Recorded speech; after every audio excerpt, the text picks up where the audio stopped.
Hola, ¿cómo están? Bienvenidos a este nuevo capítulo de Conociendo los orígenes de la psicología.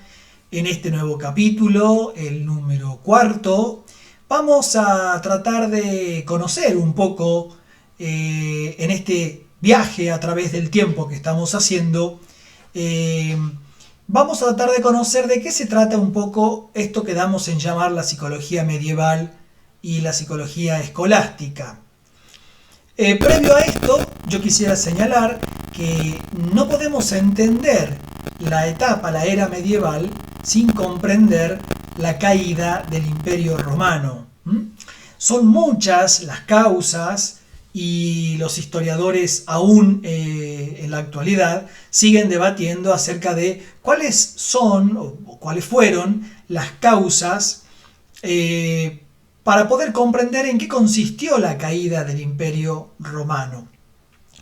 Eso requiere estudios históricos, sociales, de época muy complejos, que exceden absolutamente digamos, nuestra materia y nuestro cometido, de manera que nosotros lo que vamos a hacer es señalar el punto de inicio de la etapa medieval o del medioevo a partir de la caída del Imperio Romano de Occidente, ¿no? Sí. Recordemos que el Imperio Romano se divide o se subdivide en un momento en el Imperio Romano de Oriente, con sede en Constantinopla, y el Imperio Romano de Occidente, con la sede en Roma, que posteriormente será trasladada a Milán y posteriormente a Rávena. Ese Imperio Romano de Occidente, cuya sede estaba generalmente más asociada a Roma, y como digo, después a Milán y a Rávena, es el que cae y el que, digamos, marca el inicio de un giro, digamos, verdaderamente fundamental, de una nueva etapa en la historia de la humanidad, al menos en Occidente, que tiene que ver con la caída de una época, ¿no? De la edad antigua y la etapa, la edad medieval, ¿no es cierto? Entonces, eso como dato, insisto, mucho podemos decir acerca de cuáles son los motivos. Nosotros no vamos a entrar en ello, simplemente vamos a decir que esa fecha fundacional o ese hito fundacional es el que nos va a marcar el inicio de la etapa medieval. Bien, dicho esto entonces, vamos a comenzar con nuestra presentación y vamos a ingresar en lo que conocemos como la etapa o la psicología medieval y la escolástica. Recuerden siempre que estamos usando el término psicología en un sentido no tal como nosotros lo conocemos hoy, sino más bien como una de las formas, de las concepciones acerca de lo humano, del alma, ¿no? Del estudio de esa dimensión humana, ¿no? Bueno, vamos entonces a empezar a avanzar. La secuencia de esta exposición va a consistir en una introducción, que es la que ya estoy dando en este momento. Después vamos a hablar un poco acerca de la historia de la filosofía medieval, cuáles son las características generales, las etapas. Vamos a hablar de Agustín de Hipona, San Agustín, más conocido popularmente, padre de la Iglesia, que vive alrededor del siglo III antes de Cristo, después de Cristo, disculpen. O sea, todavía en la Edad Antigua, el periodo de la escolástica, ya lo vamos a estudiar, y finalmente Tomás de Aquino como pensador relevante de la, digamos, etapa medieval, ¿no? Estamos dejando de lado decenas de pensadores relevantes, decenas. Estamos tomando solo dos, que son los más grandes y los más emblemáticos, pero estamos dejando muchos siglos de aportes filosóficos, teológicos, que podrían ser muy relevantes. Pero como ustedes ya saben, el tiempo es bastante tirano y entonces lamentablemente tenemos que hacer una selección muy acotada acerca de cuáles son los contenidos que vamos a ver. Recuerden siempre que los ejes o el eje de análisis de este recorrido histórico es comprender, conocer y comprender la evolución de los conceptos de Sige y de Arete, ¿no? Es decir, cómo van variando las concepciones acerca del alma humana a lo largo del tiempo y la concepción de arete o de virtud. Recuerden que eso es siempre el hilo conductor de todo este curso. Bien, yo lo decía al inicio, hay muchas explicaciones, muchos estudios acerca, que digamos que intentan explicar cuáles son los motivos por los cuales cayó el Imperio Romano. Ustedes saben que aproximadamente el Imperio Romano fue fundado en el 36 aproximadamente antes de Cristo por el emperador el emperador Octavio. Antes ya existía Roma, pero había existido sucesivamente como monarquía y como república. Como imperio empieza en ese momento y dura hasta el 476 después de Cristo. ¿Sí? Insisto, estamos hablando del Imperio Romano de Occidente. El Imperio Romano de Oriente, cuya sede, decía hace unos minutos, es Constantinopla, sobrevivirá 1000 años más, casi 1000 años, porque será derrocado en el 1453. Nosotros estamos haciendo referencia al Imperio Romano de Occidente, cuya caída data del 476, obviamente después de Cristo. Yo quiero también aportar un dato que es muy relevante para poder entender qué sucesos a grandísimos rasgos son los que marcan esta transición.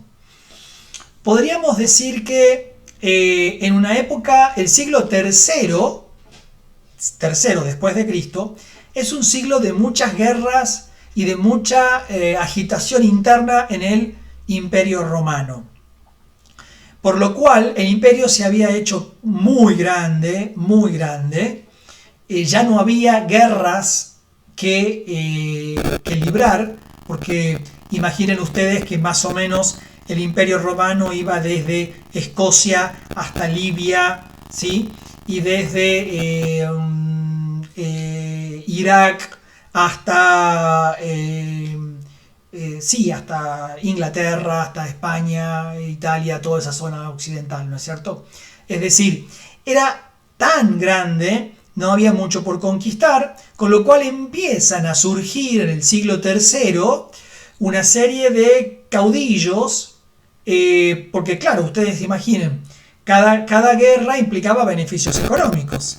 Se tomaban las riquezas de los sometidos, las economías y los bienes de esas personas iban a las arcas de todo el imperio, pero fundamentalmente en gran medida de de todos los guerreros, ¿no es cierto? Y por lo tanto eso nutría el comercio de Roma y de todo el imperio.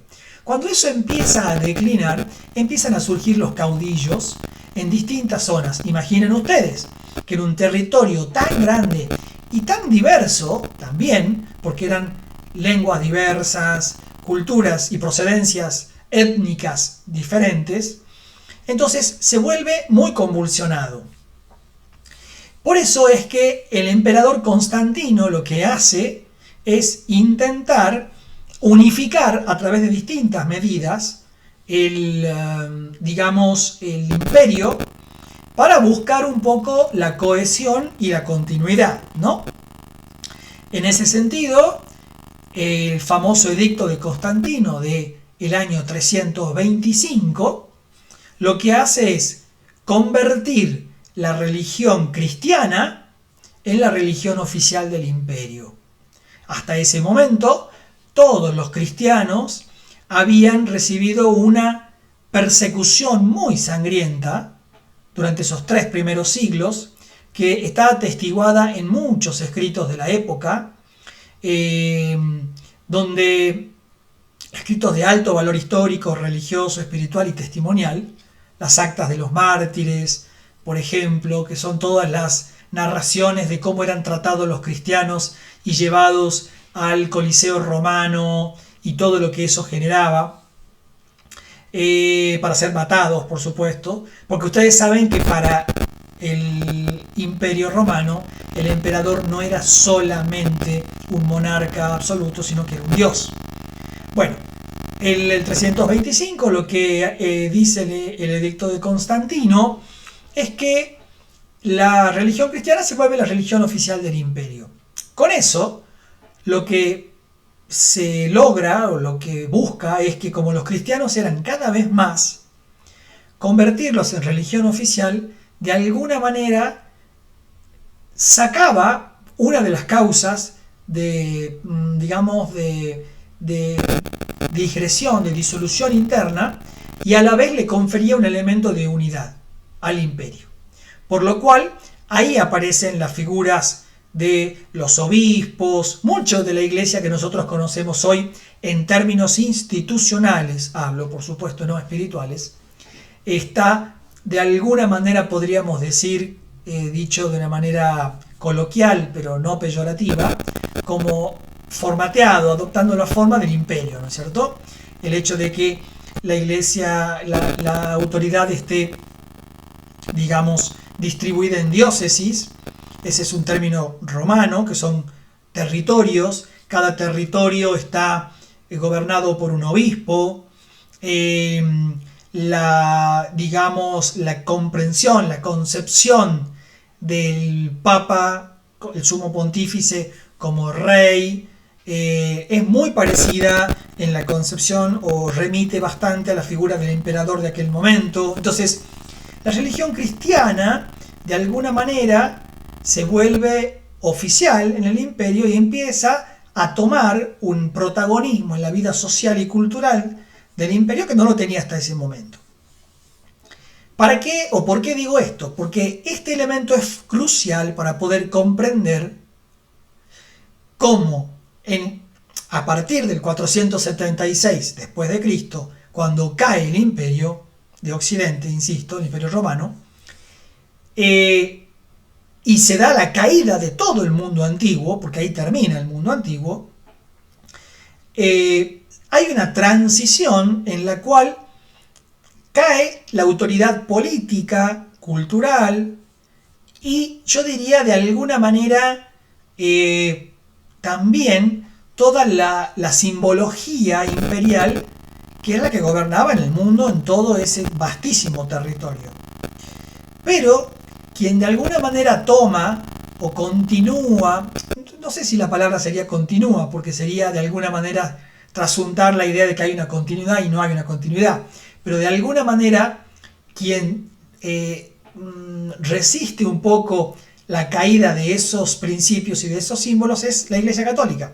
La Iglesia en ese momento era una, no estaba dividida, no era cismática. Entonces no habían aparecido los cismas, con lo cual la Iglesia cristiana era una.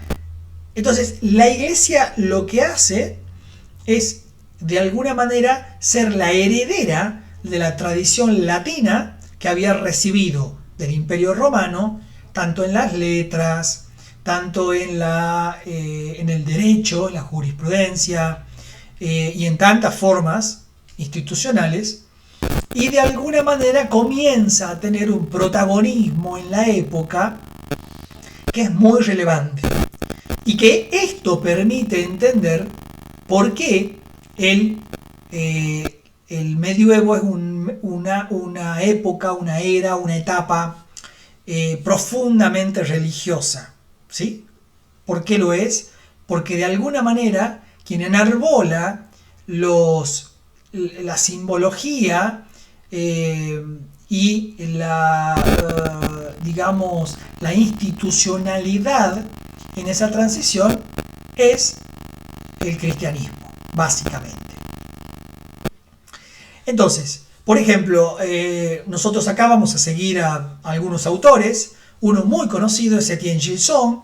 Gilson lo que plantea es que en la Edad Media, o medioevo como digo, no hubo una ruptura total con la filosofía griega que nosotros veníamos estudiando, sino que hay una reinterpretación de los filósofos griegos a la luz del cristianismo. Esto es muy importante, lo hemos dicho en algún momento, que nosotros conocemos lo que conocemos de los griegos, porque justamente en la Edad Media se los vuelve a rescatar a los pensadores, a los filósofos griegos, se los transcribe, se los difunde, se los estudia y se los relee a partir de la fe cristiana. Por lo tanto, las experiencias, los conceptos de Sige y Arete también se van a modificar muy sustancialmente. Fíjense, por ejemplo, respecto del concepto de Arete, nosotros podemos, que es virtud o excelencia, ya lo hemos dicho mucho, para los griegos, especialmente para Aristóteles, la arete era la excelencia humana. ¿Recuerdan ustedes esa suerte de felicidad plena, de eudaimonía, que se alcanzaba a través de la razón y el hábito orientado a una vida virtuosa y plena en la polis? Ya en la Edad Media, este concepto se traslada, el de arete, el de virtud, al plano teológico, porque se va a entender que la verdadera excelencia, la verdadera felicidad o la felicidad plena, no es, digamos, un fin en sí mismo, sino una forma de aproximarse a Dios. Entonces, la arete cristiana va a estar representada por las virtudes teologales, fe, esperanza y caridad. Y además por las virtudes cardinales, ¿no? Prudencia, justicia, fortaleza y templanza, que, si bien son accesibles a la razón, estas cardinales, se perfeccionan y se orientan a la salvación gracias al don divino o a la gracia divina. Entonces, fíjense el cambio, ¿no? Aquí la felicidad en este mundo no es plena, no es un fin en sí mismo, sino que es un medio para acceder a Dios. Eso es un gran cambio en el concepto de virtud. Porque ya no es solo una virtud humana, hay una virtud que emana directamente de Dios. Esos son el concepto de virtudes teologales. Son virtudes que vienen directamente de Dios al alma, dicen los medievales. Y respecto del concepto de Sige, recordemos que para el alma, para los griegos era el principio de vida del alma. Por ejemplo, en Platón, ustedes se acuerdan que hablaban mucho de ese principio de vida, que inclusive concebía esto de que el alma estaba atrapada en el cuerpo, ¿no?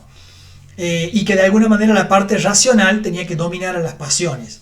¿Recuerdan ustedes lo que hemos visto acerca de Auriga y esa imagen simbólica del carro con los caballos? ¿Se acuerdan? Bueno, ya en el pensamiento medieval, la Sige o el alma es una entidad inmortal, ¿no? Fíjense, pero que está creada directamente por Dios, ¿sí? Está creada por Dios. ¿Cómo? A su imagen y semejanza. La naturaleza y el destino de ese alma no dependen solamente de la razón humana, como sí pensaban los griegos, sino de la relación que tenga ese alma con su creador. Fundamental. Es un alma única, es libre y es responsable de si se condena o se salva. Lo que eleva, lo que, digamos, de alguna manera enaltece la importancia a un nivel completamente distintivo respecto de lo que era la filosofía antigua, ¿no? Aquí ya entra en juego otras categorías: salvación, contacto directo con Dios, el alma como creada, un ente inmortal, pero que es creada absolutamente por Dios, directamente por Él. Bueno, fíjense ustedes la evolución o el cambio, la modificación que hay en la idea de lo que es la Sige y la virtud, ¿no? El alma y la virtud. Entonces, ¿qué papel desempeña la religión en la Edad Media? Bueno, la religión no va a ser solo un marco de referencia para comprender las cosas. Por el contrario, es el factor que impulsa el motor de estos conceptos, ¿no? Es decir, el pensamiento cristiano va a enriquecer mucho las ideas que venían de la filosofía griega, ¿no? Entonces, por eso se da lo que decíamos recién como esta reinterpretación. Por ejemplo, respecto de la creación, lo que va a decir el cristianismo es: el mundo no es eterno. Eterno quiere decir que no tiene tiempo, ¿sí? Que no tiene ni principio ni fin. Entonces, el cristianismo va a decir: el mundo no es eterno como pensaban los griegos, sino que tiene un origen y también tiene un propósito, un fin, una meta, que están definidos por Dios. El ser humano, y también por lo tanto su alma, es parte del plan divino. Fíjense, ¿no? Acá empieza a concebirse la idea de una nueva cosmogonía, una nueva idea acerca de la creación del mundo, que tiene que ver con la intervención de Dios y el protagonismo del ser humano. Pero donde el ser humano no es solo uno más, sino que es creado directamente por Dios. Tenemos la noción de pecado original, que a diferencia también de lo que era la concepción griega de la naturaleza humana, el cristianismo postula que toda la humanidad está en estado de caída, se dice, ¿no? Y esto implica, de alguna manera, que la razón humana por sí sola no le alcanza, podríamos decir vulgarmente, no llega por sí sola a conocer o alcanzar la virtud divina, la arete, la plenitud, si no es ayudada por la gracia de Dios. Es decir, si Dios no ayuda al ser humano, el ser humano solo a través del uso de su razón no puede llegar a la plenitud. Fíjense ustedes cómo la experiencia de la religión cristiana va provocando un giro muy, muy sustancial en la concepción de vida y en la cosmovisión fundamental de ese mundo, ¿no? Entonces, como decíamos, los autores medievales no desconocen a los griegos, sino que los utilizan y los adaptan, pero a su propio sistema de pensamiento. Y ahí, por ejemplo, podemos señalar cómo la razón y la revelación, por razón entendemos la inteligencia humana, por revelación entendemos la revelación, la manifestación de Dios a la humanidad. Entonces pensemos cómo San Agustín y Santo Tomás, por ejemplo, ellos argumentan que la razón humana, la inteligencia, que es algo que ya la filosofía griega, por supuesto, lo ponderaba, no es enemigo de la fe, sino, dirán una expresión muy, muy medieval, que la filosofía es una sierva de la teología. Es decir, la filosofía está puesta al servicio de la teología. O dicho de otra manera, la razón humana es un medio y está puesta para poder conocer a Dios. Entonces, la razón es un camino para poder profundizar la revelación y conocer a Dios. Fíjense ustedes, interesante, porque acá hay un intento de conciliación, de algún modo, de dos, dimensiones de la vida humana que a priori podrían parecer como en pugna, peleadas, como podemos pensar quizás hoy con la cosmovisión moderna, ¿no es cierto? Para los medievales esto no era un problema. Ellos tenían claro que la razón estaba puesta al servicio de la fe, o la filosofía al servicio de la teología. Por eso se recuperan las ideas de Platón y de Aristóteles como sistemas filosóficos. Y, por ejemplo, un tema muy conocido es la metafísica aristotélica, como es utilizada por Santo Tomás para argumentar la existencia de Dios.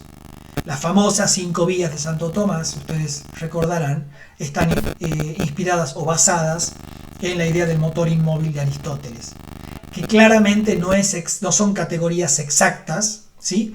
Pero son categorías que Santo Tomás, por ejemplo, usa de Aristóteles para poder explicar el origen divino y la metafísica, ¿no?, cristiana. Otro tópico muy relevante es la relación que hay entre alma y cuerpo, por ejemplo, ¿no? Que en la visión platónica, yo les decía hace unos minutos, recuerden, el alma estaba encarcelada en el cuerpo, con lo cual, de alguna manera, había una suerte de inarmonía, de tensión entre lo corporal y lo espiritual. Bueno, en este punto, Santo Tomás, por ejemplo, recurre a Aristóteles con su teoría hilemórfica, que ustedes ya estarán conociendo, para poder entender la idea de la unión, la unidad entre el alma y el cuerpo a través de esa teoría hilemórfica de la materia y la forma, ¿no es cierto? O de la potencia y el acto, que también lo conocerán seguramente, ¿no? Bien, entonces nosotros podemos marcar algunas etapas en lo que es la historia de la filosofía medieval. A grandes rasgos podemos decir que primero está la patrística, que es una etapa bastante larga, que va entre el siglo I, siempre después de Cristo, ya estamos ubicados, por supuesto, el siglo I y el siglo VIII, más o menos, ¿sí? Más o menos. Hay una reflexión filosófica muy rica que está realizada por a quienes se llama los padres de la Iglesia, y el objetivo principal de los padres de la Iglesia, que son autores de los primeros siglos del cristianismo, es, digamos, conciliar el pensamiento griego con el neoplatonismo, que era en ese momento muy fuerte, ¿no? Es decir, la filosofía griega en general, particularmente el neoplatonismo, con el cristianismo, ¿sí? Eso quería decir. Lo dije mal, disculpen. Entonces, ¿por qué esto? ¿Por qué? Porque ustedes recuerden que cuando el cristianismo sale después de la muerte y la resurrección de Jesucristo, cuando la iglesia empieza a expandirse y a salir de Palestina, de Jerusalén, llega al mundo griego. Y el mundo griego ya tenía muchos siglos de filosofía. Por lo cual, hablarles, y ahí hay un desafío muy importante para el cristianismo, que realmente es muy enriquecedor de poder comprender, que es el cristianismo tiene que aprender a hablar de Jesucristo con categorías filosóficas. Entonces, ustedes imagínense que hasta ese momento el cristianismo pasaba por una suerte de evangelización donde los apóstoles, los discípulos habían vivido con Jesús y ellos contaban lo que habían visto, lo que habían vivido, contaban como testigos directos y lo hacían a gente, digamos, de un medio rural, pastoril, que era gente muy sencilla, que no tenía formación intelectual, con lo cual tenía un alto valor testimonial que no requería grandes argumentaciones filosóficas.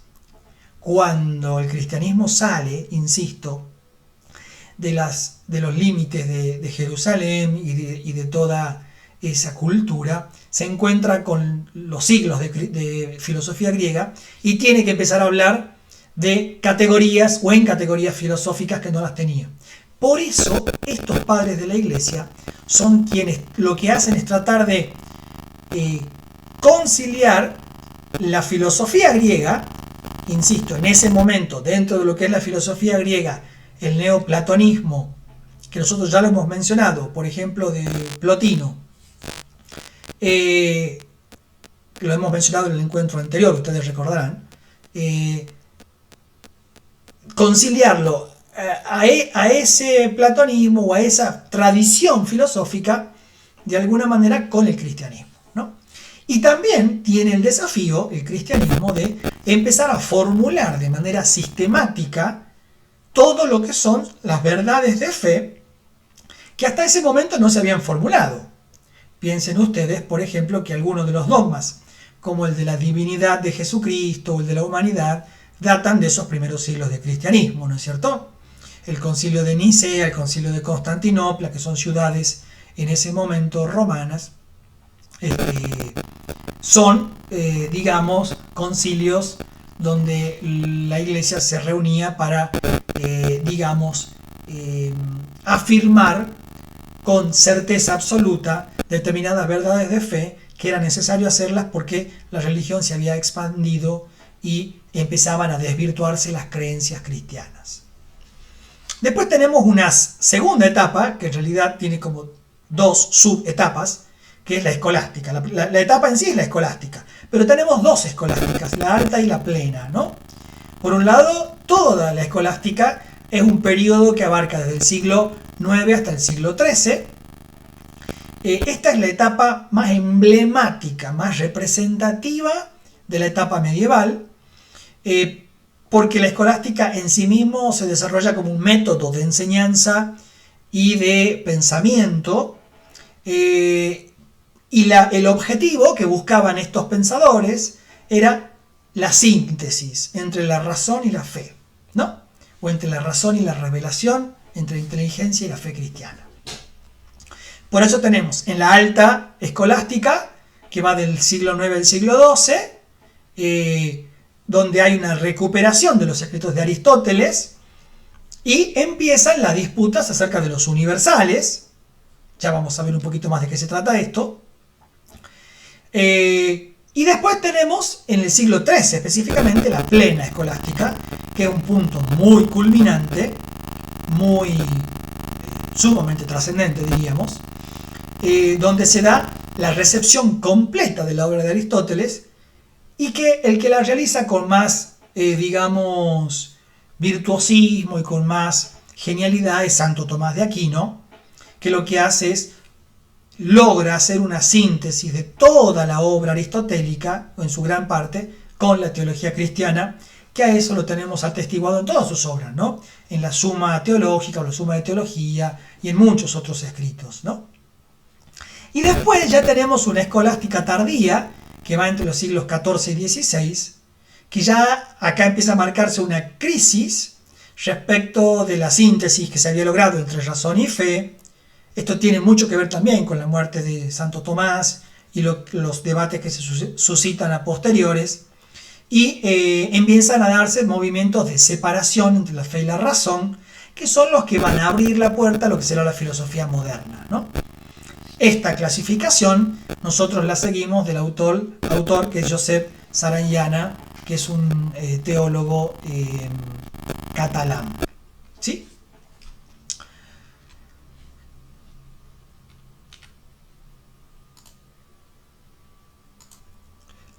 Vamos a continuar entonces con nuestro recorrido, y el primero de los pensadores que vamos a ver es Agustín de Hipona. Ustedes dirán o se preguntarán por qué incluimos a Agustín de Hipona si su vida transcurrió entre el 354 y el 430 después de Cristo. Es decir, mundo antiguo, ¿no es cierto? Si decimos que la Edad Media data a partir del 476, San Agustín no vivió técnicamente en la Edad Media. Bien, esto cronológica e históricamente es así. Sin embargo, desde el punto de vista de la obra y de la obra, la producción filosófica, teológica y la vida de San Agustín, digamos, podríamos decir que Agustín puede ser considerado y debe ser considerado uno de los referentes de la, digamos, Edad Media desde sus inicios, digamos, ¿no es cierto? Entonces, hecha esta aclaración, fíjense, por ejemplo, qué plantea o qué podemos decir acerca de lo que es la psique agustiniana de San Agustín, ¿no? San Agustín impulsa este concepto en un nivel de introspección que antes no se había conocido, ¿no? Porque él plantea de que el alma es una sustancia espiritual e inmortal. Estamos hablando, digamos, año, insisto, 350, 370, 380 después de Cristo, ¿no? El alma es creada por Dios, es la parte más importante del ser humano, diría San Agustín, y su valor no radica tanto en la relación que puede tener con la polis, sino en el vínculo con un creador trascendente. El concepto de interioridad es un concepto troncal, fundamental en la teología y en la filosofía de San Agustín. Sostiene que la verdad no se encuentra, la arete, ¿no? También, fíjense, ya vamos a llegar a la arete, pero que la verdad no se encuentra en el mundo externo, en las cosas externas, sino en el interior de la persona. Hay una máxima de él muy conocida, que es: no salgas fuera de ti, regresa a ti mismo, en el interior del hombre habita la verdad. Entonces, si dentro nuestro está la verdad, esto es muy importante y es fundamental para la psicología. Fíjense ustedes, ¿no? Porque esta es una de las cosas, como siempre, que intentamos como extraer de lo que los pensadores de distintos momentos nos van aportando, ¿no? La conciencia de uno mismo y la introspección son el camino para encontrar a Dios. Fíjense qué interesante, porque acá es como una suerte de psicología introspectiva, que si Dios y la verdad están en mí y yo soy introspectivo, el encuentro que voy a tener con Dios es dentro mío, ¿no? En mi corazón, diríamos, ¿no? Diríamos con categorías más nuestras. Entonces, respecto de la concepción de arete, San Agustín no va a rechazar esa idea de virtud en sí, pero sí va a considerar que tiene que ser comprendida en otro sentido, más teológico, más moral, ¿no? Él tiene un escrito muy conocido que se llama, un libro, La ciudad de Dios, todavía se sigue editando, y lo que él aborda en ese libro, La ciudad de Dios, es un poco una analogía de lo que es la ciudad griega, la polis, y oponiéndola o diferenciándola de lo que es la ciudad de Dios y cómo debería ser organizada, cómo se debería vivir. Entonces, lo que él dice es una suerte también de comparación, ¿no? En la arete griega, lo que se busca es la excelencia, pero en la vida terrenal, en la vida, ¿no? Aquí. En cambio, en San Agustín, la idea de la excelencia, la idea de la plenitud tiene que ver con la salvación, es decir, no con la vida terrena, sino con lo que viene después, ¿no? Y en esto, las virtudes cardinales que ya hemos mencionado, justicia, prudencia, fortaleza y templanza, son muy válidas, son muy importantes. Estas virtudes ya venían de los griegos, recuerden ustedes, de Aristóteles, pero, dice él, son muy importantes, pero requieren o alcanzan su verdadero significado cuando están orientadas a Dios. Entonces, ahí tenemos una relectura ya de los griegos y un aporte acerca de la concepción de arete distinta. Y por otro lado, la primacía de la caridad, ¿no? El amor cristiano. Dice él que la virtud más alta es la caridad, en su forma de amor a Dios, que se va a convertir en un principio unificador y perfeccionante, ¿no? Perfectivo, digamos, de todas las otras virtudes. Es decir, la virtud cabeza, dirá San Agustín, para él es la virtud de la caridad, del amor a Dios. Todo lo demás se ordena a eso. Por eso dice, obviamente, de esto se deduce, dirá San Agustín, que nadie puede ser virtuoso si es que no tiene la gracia divina, el don divino, la ayuda de Dios, ¿no? ¿Qué relación, cómo entiende San Agustín la relación entre fe y razón, entre inteligencia y dato revelado? Bueno, él tiene una máxima que de alguna manera expresa lo que él siente, lo que él cree, y que esto también va a ser como muy inspirador para todo lo que va a venir después en la Edad Media. Cree para que entiendas, entiende para que creas. Y lo que él postula es que la fe no es ciega, no se tiene que renunciar a la razón para creer, pero el punto de partida es la comprensión. Fíjense la diferencia. Necesito comprender para poder creer, pero creer no significa, no entender, o no significa oponerme, ¿no? Por eso la razón, va a decir San Agustín, puede ayudar a clarificar y profundizar lo que se cree. Pero la revelación divina, es decir, aquello que Dios nos revela, es necesaria para poder acceder a las verdades más elevadas. ¿Por qué? Porque hay una separación, es decir, hay una distancia, ¿no?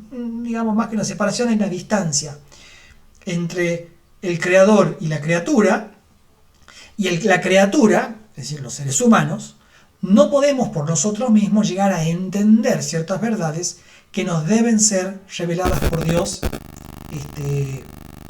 digamos sí o sí, dirá San Agustín, ¿no? Después esto lo va a retomar también Santo Tomás y lo va a explicar a su modo. Y también aparece la idea de la iluminación divina. Es decir, que el conocimiento no es solo producto de lo que uno conoce por los sentidos y por la razón. Es decir, ya le habíamos visto esto, ¿se acuerdan? Información que ingresa por los sentidos y la razón. O esos debates en ciernes de los empiristas y racionalistas que hablábamos en la cultura griega. Sino, va a decir él, que el conocimiento requiere la iluminación de Dios al alma, ¿no?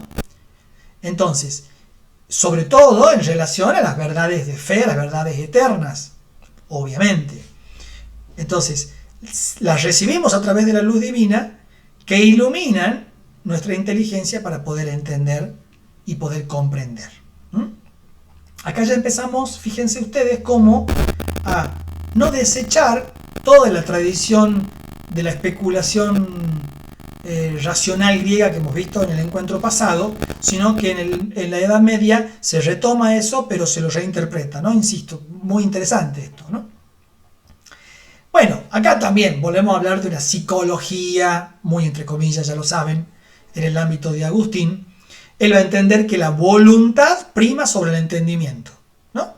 Y que la identidad, digamos, de la esencia del alma, y que es la identidad de la esencia del alma con sus facultades, la voluntad, ¿no? La voluntad como identidad de la esencia. Es decir, el alma, dice San Agustín y dicen los medievales, tiene potencias, que son memoria, inteligencia, voluntad, potencia del alma. Pero dice San Agustín, en realidad no se distinguen entre sí, son momentos de ella, ¿no? Y lo explica muy bien con esta frase de: el alma es la inteligencia cuando piensa, el alma es la voluntad cuando quiere, y el alma es la memoria cuando recuerda, cuando rememora. De alguna manera, la idea de la voluntad es que la voluntad para San Agustín tiene mucha importancia, porque es más importante el querer, el desear, el deseo, que el entendimiento, que la razón, ¿no? Entonces, fíjense que acá es interesante, esto también lo explica muy bien Joseph Sarayana, porque hay una suerte de primacía, podríamos decir, del deseo, no de cualquier deseo. Claramente en San Agustín el deseo es el deseo con mayúsculas, que es el deseo de Dios, pero hay una primacía en la concepción de lo psicológico, de lo humano, hay una primacía del deseo por sobre el resto de cosas, por sobre el intelectualismo, digamos, ¿no? Esto va a marcar y va a aparecer en escuelas psicológicas muchísimos siglos después y muy modernas, ¿no? Por eso se lo señalo, fíjense. Entonces, acá entramos ya a una etapa, así, terminando y cerrando San Agustín, pasaríamos a la consideración de otra etapa, que en realidad es la etapa, la alta escolástica, pero que también se la considera como una preescolástica, porque son siglos de mucha preparación que están caracterizados por algunas cosas que yo se las quiero señalar. Por un lado, el Renacimiento carolingio, que tiene que ver con el imperio de Carlomagno, que lo que intenta hacer es como una suerte de imperio cristiano que emula de alguna manera al imperio romano. Bueno, esa experiencia dura poco, no es sumamente trascendental, pero sí el aporte que realiza digamos, Carlos el Grande, Carlos Magno, es de alguna manera la instauración, la difusión de una cultura cristiana, que es la que de alguna manera se va a evidenciar en la proliferación de los monasterios y de las escuelas surgidas en las catedrales, ¿no? Entonces, en esas escuelas y en esos monasterios se vuelve a recuperar la cultura clásica, la lectura de los griegos, de la filosofía, del arte, ¿no?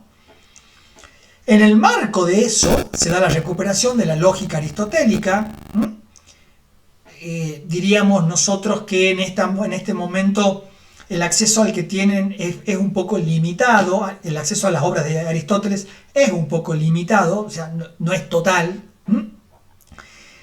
Pero ya se empieza a desatar el debate acerca de los universales, que es lo que viene a continuación como otra característica. El tema de los universales es un debate que persiste hasta el día de hoy en la filosofía y que va a tener su connotación en algo que, digamos, que nosotros ya hemos venido viendo, que tiene que ver con un debate que ahora lo explicito. Entonces, ese debate de los universales surge en ese momento y que tiene que ver con las grandes ideas universales, ¿no? La justicia, la caridad, la belleza, ¿realmente existen? ¿En la realidad existen o son solo digamos, un nombre, un concepto, podríamos decir, en la mente humana?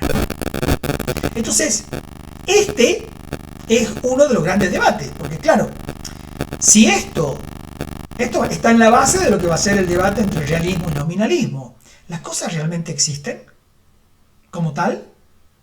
¿O solamente nosotros les ponemos nombre a cosas que en la realidad no existen? Ese debate entre realismo y nominalismo es uno de los debates que epistemológicamente atraviesan también a la psicología, por supuesto, y que es fundamental para entender la evolución de la filosofía medieval, ¿no? Y bueno, después dentro de los filósofos de esta época está Boecio, que es quien traduce y comenta las obras de Platón y de Aristóteles, y que es una figura prominente de este momento de la preescolástica, ¿no? Ya entrados en la escolástica, como les dije, es el periodo que es más significativo, siglo XIII, el más significativo, el más brillante, el que más genialidades tiene dentro de toda la Edad Media, y que está sobre todo caracterizado por uno de sus grandes tópicos es haber podido crear un sistema de pensamiento muy sistemático y muy riguroso, ¿no? Esto es algo realmente muy, muy importante.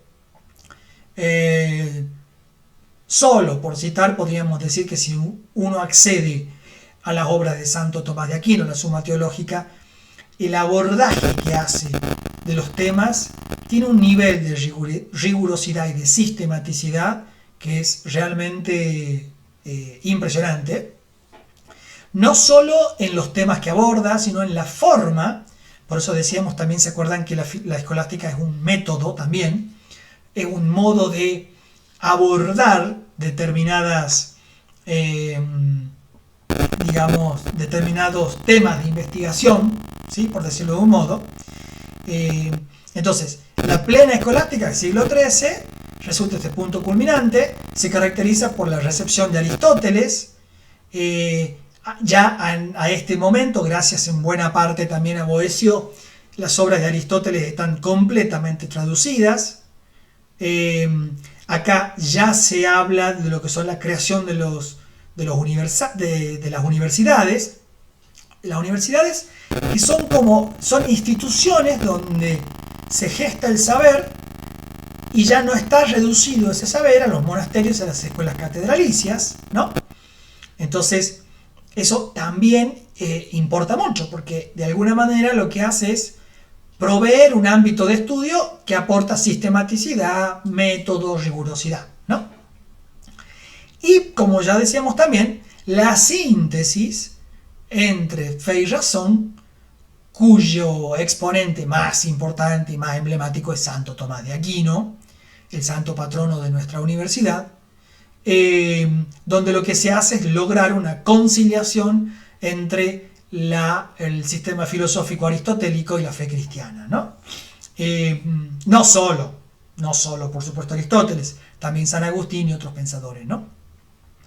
Entonces, Santo Tomás se aboca a grandes temas metafísicos y teológicos con una fundamentación de mucha rigurosidad filosófica y de mucha fidelidad a la revelación, a la Sagrada Escritura, a las enseñanzas de la Iglesia, etc., ¿no?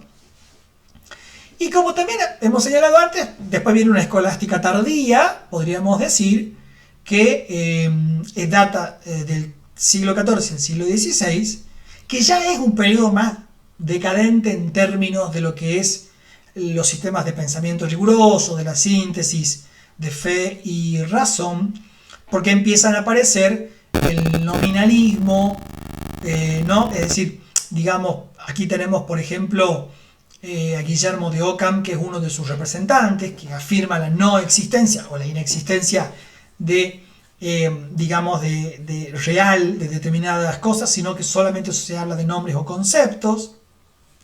Esto sí es un cuestionamiento a la metafísica cristiana, la metafísica aristotélica, tomista, y por lo tanto esto empieza a agrietar esa síntesis bastante consistente, sumamente consistente, diría yo, no bastante, sumamente consistente, que había logrado la escolástica en su etapa del siglo XIII, ¿no? Entonces podríamos decir, bueno, ¿cómo varía, seguimos con nuestro hilo conductor, recuerden, cómo varía la noción de Sige y de arete? Bueno, en cuanto a la noción de Sige, nosotros tenemos que se evoluciona de un dualismo radical como el que había en Platón, digamos, hacia una visión más integrada, ¿no? Y cuando digo Platón, digo no solamente Platón antes de Cristo y filosofía griega, sino cierto platonismo cristiano que se veía en pensadores de los primeros siglos del cristianismo, incluido San Agustín, donde de alguna manera había bastante de esa influencia platónica, donde la unión del alma y del cuerpo de alguna manera se percibía como una presión, un obstáculo, ¿no? Entonces había que un poco deshacerse de lo corporal, dejar de lado, porque eso de alguna manera complicaba la relación con Dios y la fe, ¿no? El foco estaba puesto claramente en la interioridad, en la introspección. Eso en la escolástica, fundamentalmente con Tomás de Aquino y sus contemporáneos, digamos, se cambia, se cuestiona, porque de alguna manera se retoma la teoría ilemórfica, que ya les nombré, de Aristóteles, y se habla de que el alma es la forma sustancial del cuerpo, ¿no? Es decir, en la doctrina ilemórfica de la materia y la forma, lo que dice Santo Tomás es el alma es la forma del cuerpo, ¿no? La materia es el cuerpo, el alma es la forma. Los remito a eso que ustedes ya conocen, ¿no es cierto? Entonces, no es que el alma es alguien que viene de otros viajes y aterriza en este cuerpo por una determinada cantidad de tiempo y que después, de alguna manera, va a seguir su viaje, sino que el cuerpo no puede vivir sin el alma y de alguna manera este cuerpo y este alma tienen una unión que hace que juntos se necesiten y sean o nos provean de una visión completa del ser humano. Fíjense la diferencia, ¿no?, de concepción. Y en relación al concepto de arete, lo que podemos decir es que la virtud como arete, como excelencia, pasa de lo filosófico a lo teológico, ¿no? Y después hay una integración, por supuesto, pero en la patrística, la etapa anterior, la arete estaba muy subordinada a la fe. Recuerden lo que decía San Agustín, ¿no es cierto? Que la virtud, reconocía las virtudes cardinales, pero que en definitiva las virtudes cardinales eran buenas en tanto estaban iluminadas por Dios. Entonces, de alguna manera, había una subordinación de la virtud, de la excelencia, a la fe, ¿no? A la fe en Dios. Entonces, y que también decía, recuerden ustedes, que la virtud principal era el amor a Dios, motivo por el cual todo se subordinaba y desde allí emanaba e iluminaba todo el resto de la vida, ¿no? Entonces, de esto se deduce de que el ser humano por sí solo no puede alcanzar la virtud, sino con la gracia divina. En la escolástica se vuelve a la idea aristotélica de las virtudes morales e intelectuales. Esto es largo y no quiero, distraerlos con este tema, pero a los que les interese, vayan a la Ética Nicómaco de Aristóteles, donde habla de las virtudes éticas y las ya no éticas, las virtudes morales y las virtudes intelectuales, ¿no?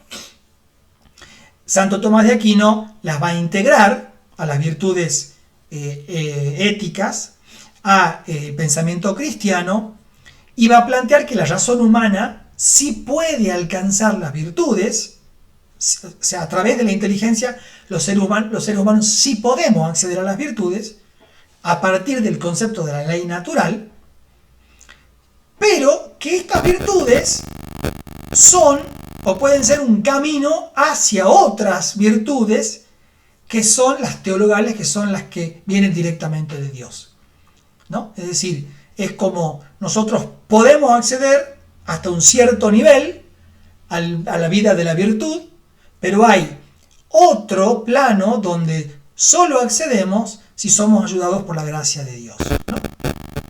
Y que por supuesto esto no solamente es un regalo de Dios, gratuito, de ahí viene el concepto de gracia o de don, sino que además se puede cultivar a través de la razón y de la voluntad, ¿no?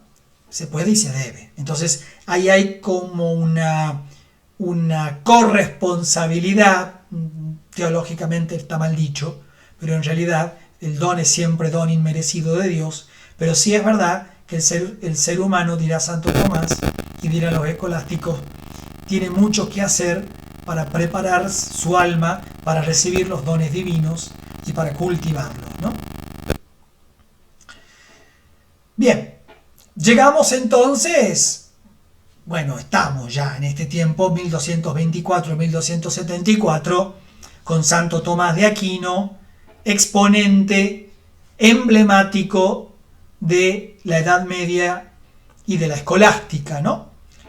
Ya en su parte, digamos, más final de la etapa de la Edad Media, Tomás de Aquino realiza una síntesis que yo lo decía que es realmente brillante para superar el dualismo platónico que se había de alguna manera, la patrística lo había heredado a ese dualismo platónico, y por lo tanto la idea de Sige que va a plantear Santo Tomás es que el alma es la sustancia espiritual, el hecho de ser espiritual es lo que la hace inmortal, no muere, pero al mismo tiempo también es la forma sustancial del cuerpo.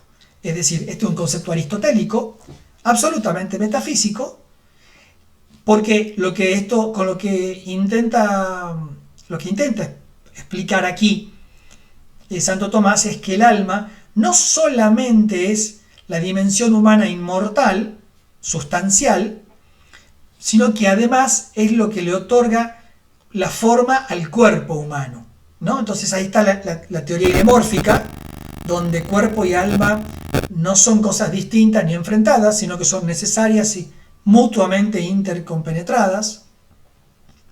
Entonces, de acá nosotros ¿qué podemos sacar?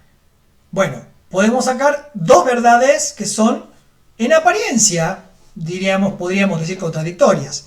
Que el alma puede existir separada del cuerpo después de la muerte, porque es inmortal, justamente. Y por otro lado, es que es el alma la que da la vida y unidad al cuerpo humano. Entonces, esto en apariencia puede ser contradictorio, pero en la metafísica tomista no lo es. Porque es la misma alma, la que puede, terminada la vida corporal, unirse a Dios y al Creador, y es la misma la que pudo dar origen a la vida humana en su sentido íntegro, también corporal, y la que le otorgaba unidad vivencial y metafísica a la persona. Para Gilson, que ya lo hemos nombrado, Tomás es la cúspide, lo más alto de la filosofía cristiana, porque resuelve un problema filosófico muy controvertido, pero teniendo como guía la revelación cristiana, la fe cristiana. Entonces, esta es la gran genialidad de Santo Tomás, a tal punto que sus sistemas filosóficos y teológicos se siguen usando hasta el día de hoy en el mundo intelectual, ¿no? Si bien ha pasado por épocas de mayor o de menor, digamos, preponderancia, pero nadie que haya estudiado con, diríamos, con honestidad, con profundidad, el pensamiento humano puede soslayar el pensamiento de Tomás de Aquino, ¿no? Bueno, decíamos, repito lo que ya decía, Santo Tomás de Aquino vive en un contexto histórico y académico de la plena escolástica. El Aquinate, dirá Saranyana, no es solamente un genio como algo aislado, sino que en sí es alguien que representa el culmen, es el punto más alto, de un largo proceso de asimilación de Aristóteles, que ya empieza en la patrística en ciernes y que sobre todo se concentra en los 4 siglos iniciales de la escolástica. Y bueno, volvemos con lo mismo. La SIG, para Santo Tomás, al definir el alma como la forma sustancial, resuelve las disputas del periodo anterior y establece una visión más coherente del ser humano como una unidad dilemórfica, compuesta de materia y forma, en contraposición a los dualismos de la patrística, ¿no? Lo que decíamos recién. Bien, respecto puntualmente del arete, digamos, tomista, del concepto de virtud, Santo Tomás lo que va a hacer es integrar la ética de Aristóteles, pero con un marco teológico cristiano, ¿no? Entonces, para Santo Tomás, la virtud va a alcanzar solamente su perfección en el ámbito sobrenatural, en aquello que no tiene que ver exclusivamente con el mundo humano, sino que tiene que ver con la relación con lo divino. Por eso va a decir Santo Tomás que la ética de Aristóteles, la ética de las virtudes de Aristóteles, que yo les mencionaba, de las éticas, las dianoéticas, la del libro Ética Nicómaco, esa ética aristotélica, él la va a utilizar como una base sobre la cual va a construir otras, o va a requerir otras virtudes, digamos, que son necesarias para alcanzar la felicidad plena, ¿no? Pero sí es consciente de que la ética de las virtudes aristotélicas no es suficiente. No es suficiente. ¿Qué es lo otro que va a proponer Santo Tomás que se necesita para complementar a la justicia, a la prudencia? Se necesita la gracia divina, dirá Santo Tomás. ¿Y cómo se manifiesta la gracia divina? A través de las virtudes teologales, a través de las virtudes que emanan directamente de Dios. ¿Y que son 3? Fe, esperanza, caridad. De esta manera, va a decir Santo Tomás, la gracia lo que hace es asumir la razón, la inteligencia humana y la voluntad, o sea, la capacidad de conocer y la capacidad de elegir, y las va a elevar, dice Santo Tomás, como un bien supremo, que es la visión de Dios. Esto lo dice Etienne Gilson, ¿no? Es decir, lo que Gilson dice es, la gracia lo que hace es, toma todos los esfuerzos humanos para buscar la felicidad plena, que no son suficientes, toma la capacidad puntualmente de conocer, la razón, la capacidad de elegir, la voluntad, y la eleva para que puedan buscar un bien supremo. ¿Cuál es el bien supremo? Dios. Dios mismo. Por eso la ética que nosotros encontramos en Santo Tomás es una ética muy sistemática, similar a la ética de Aristóteles, pero porque ve en la virtud un hábito adquirido por la práctica. Es decir, para Aristóteles, la virtud era un hábito perfectivo de la naturaleza humana. Quiere decir, ¿qué era un hábito? La repetición de actos buenos engendraba virtudes, así como opuestamente la repetición de actos malos o no buenos engendra vicios. Santo Tomás dirá, bueno, de la misma manera, el hábito adquirido, la repetición de actos buenos, perfecciona una potencia humana. Por lo tanto, él dice, la virtud no es que un regalo que nos cae de cualquier manera, aunque Dios puede darlo a quien quiere y como quiere. Sin embargo, dice Santo Tomás, se requiere una disposición de la persona para que cultive esa gracia, esos regalos, esas virtudes, ¿no? Entonces, de esta forma, lo que Santo Tomás quiere explicarnos es cómo se da la relación entre razón y fe, ¿no? Y cómo es necesario tanto la razón humana, conocer, y la voluntad humana, querer algo bueno, como camino previo para que la gracia de Dios llegue a través de las virtudes teologales de la fe, la esperanza y la caridad, y eleven esa condición humana, esa naturaleza humana, esa persona humana, a la relación con Dios en un plano sobrenatural. Esto es la arete para Santo Tomás. Es decir, es la dimensión sobrenatural que tiene la virtud. Yo solamente quiero nombrar, no voy a entrar en detalle, pero también hay una filosofía judía y una filosofía islámica medieval que han realizado grandes e interesantes aportes. No es solo cristiana la filosofía. Fíjense ustedes que Saranyana dice que la filosofía medieval no es solo un fenómeno cristiano, sino un esfuerzo solidario y dialogal entre las tres grandes tradiciones monoteístas como la cristiana, la judía y la islámica.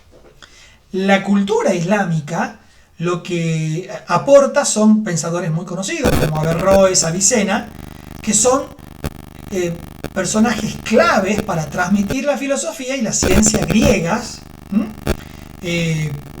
puntualmente la obra de Aristóteles, llega de la mano de estos pensadores a Europa Occidental, ¿no? Y ellos son, de alguna manera, unos grandes traductores, ¿no? Y comentadores.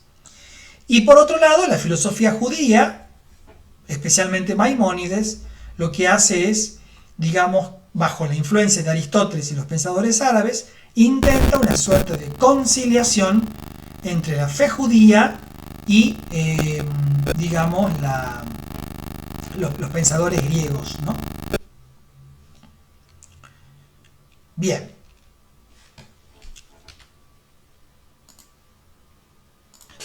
Bien. Ahora quiero pasar a comentar dos artículos más actuales, o dos autores que nos aportan una visión explicativa y, digamos, más en términos familiares, porque son contemporáneos nuestros, acerca de lo que es la visión de Santo Tomás. El primero de ellos es el doctor Martín Echavarría, que es un psicólogo y filósofo argentino viviendo en España hace varios años.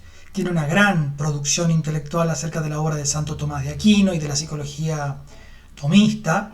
Uno de sus libros, quizás el más, el primero, el más conocido, quizás el más sistemático, que se llama La praxis de la psicología y sus niveles epistemológicos según Santo Tomás de Aquino, cuya lectura por supuesto les recomiendo. En este libro, Echavarría lo que hace es un poco defender cuál es la visión de Santo Tomás para la psicología actual, ¿no? Y lo que hace es criticar lo que él llama las psicologías que son reduccionistas o reductivas, porque terminan limitando el ser humano al plano de lo material o de lo ideológico, ¿no? Y por lo tanto, lo que él propone es que la psicología debe, para comprender la integralidad del ser humano, debe volver al concepto de persona, ¿no? ¿Cómo lo propone? Bueno, Echavarría lo que hace es, tomando a Santo Tomás, analiza las diferentes capas, ¿no?, de conocimiento que se van dando en la psicología, y para eso establece una cierta base comprensiva para entender cómo se va generando el saber dentro de la disciplina de la psicología, ¿no es cierto? Es un trabajo muy interesante, un poco extenso, pero no tiene nada de desperdicio, es realmente muy valioso el trabajo del doctor Echavarría. El trabajo que él hace, digamos, explora cómo se construye ese conocimiento psicológico, tomando como referencia a Santo Tomás de Aquino para entender que la práctica psicológica básicamente se puede comprender desde una perspectiva epistemológica, ¿no? El concepto de SIG que propone o que replica un poco en ese trabajo Echavarría tiene que ver con el retorno a la visión, digamos, aristotélica atomista, como del alma o de la psique como forma sustancial del cuerpo, no comprendiendo que el alma es una entidad totalmente separada, sino un principio vital que otorga unidad y sentido a todo el ser humano, ¿no? Hay una crítica al cartesianismo, que es lo que vamos a ver más adelante, es decir, a los postulados de Descartes, que concebía al alma como la cosa pensante, la res cogitans, que se unía al cuerpo. Esto sí hay un dualismo en la visión clásica de René Descartes, y para Echavarría esta separación es la causa del origen de muchos problemas que se van a dar posteriormente, ¿no? Desde la perspectiva de las facultades del alma, la psique no solo va a tener facultades intelectuales, dice Echavarría, sino también apetitos y pasiones, ¿no? Que están muy ligadas al cuerpo, por supuesto. Entonces, el alma va a sufrir o va a padecer a través del cuerpo, lo que explica también que las emociones producen y cómo se conecta eso con la enfermedad mental desde la perspectiva, digo, de Echavarría, que es un psicólogo más actual, ¿no es cierto? ¿Cuál es el papel de la virtud o del arete en su obra? Bueno, para él la virtud tiene que ser una guía, y eso se evidencia en el despliegue que se da de la naturaleza humana, ¿no? Santo Tomás va a decir, Echavarría va a considerar que las virtudes están incoadas o iniciadas, comenzadas en la propia naturaleza del hombre, ¿no? Esto que decíamos hace unos minutos acerca de que Santo Tomás tomaba la ética de las virtudes de Aristóteles como campo sobre el cual la gracia va a actuar. Echavarría va a hablar también explícitamente de la relación entre la razón y la moralidad, puntualmente expresando que la razón, la inteligencia y la voluntad, es decir, saber conocer y saber elegir, son fundamentales para alcanzar la virtud. Las virtudes como la prudencia y la justicia son cruciales para que el ser humano ordene sus acciones y sus emociones hacia la finalidad humana perfectiva, que es el bien. Echavarría propone una psicología que está orientada al fin como finalidad, no como término de algo, sino como finalidad. Y él propone una psicología que no solo se centra en lo patológico, en lo que está enfermo, que lo disfunciona, sino también que guíe, que oriente al hombre hacia su realización y su felicidad, ¿no? Entonces esto es muy importante, porque aquí lo que hace es como rescatar un poco la psicología de las clasificaciones patológicas, de los tratamientos, que no es negarle eso, sino que es proponer otra función para la psicología, que es formar el carácter, formar la persona para vivir las virtudes como finalidad última del ser humano, ¿no? Algo que también dice hoy la psicología positiva, que quizás tengamos posibilidad de ver en algún momento. El otro artículo o el otro pensador actual del que quiero hablarles es de Andrés Rivera Gómez. Tiene un artículo sobre la visión del hombre en Santo Tomás y de la sociedad en Santo Tomás de Aquino. Rivera Gómez va a hablar del hombre como una unidad sustancial y trascendental, y va a expresar con términos modernos lo que Santo Tomás dice, que el hombre es un todo unitario, ¿no? No es un alma atrapada en un cuerpo, como decía Platón, ni tampoco un ser meramente físico, como podía plantear Aristóteles, sino que es una criatura en el sentido de haber sido creado por Dios, que es el creador, que está por encima de todos los seres creados por su capacidad intelectual. Es lo distintivo, ¿no? Su naturaleza es la de un animal racional, pero a la vez trascendental. Entonces, esta unidad de cuerpo y alma es muy importante para poder entender las acciones humanas, ¿no? Porque implica, por un lado, la capacidad de trascendencia que le deviene de su capacidad intelectual, de su razón, y además su condición biológica animal por su corporalidad, ¿no? El ser humano, va a decir Rivera Gómez, es un ser vocacional en el sentido que está llamado a realizarse a sí mismo y a toda la naturaleza. También va a decir que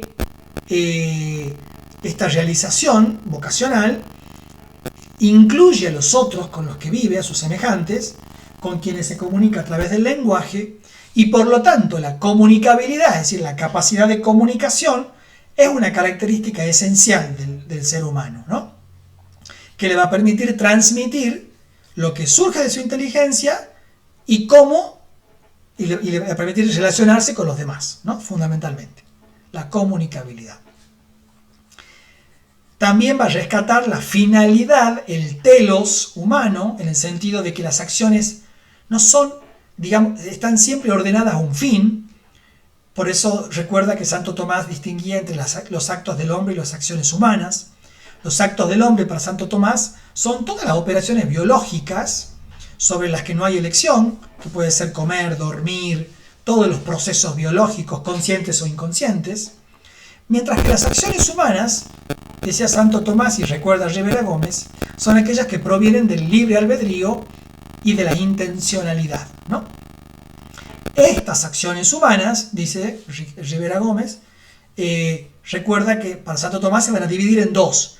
Aquellas acciones que se les va a llamar el hacer o el facere, que tiene que ver con las acciones que transforman el entorno exterior, es un hacer con las cosas exteriores, y después la dimensión del obrar, el agere, que es lo que se da en el plano de la ética y la moralidad, que es la interioridad del hombre, lo que el hombre hace dentro suyo. Todas estas acciones humanas están ordenadas a un fin último, una finalidad, a un telos humano, ¿no?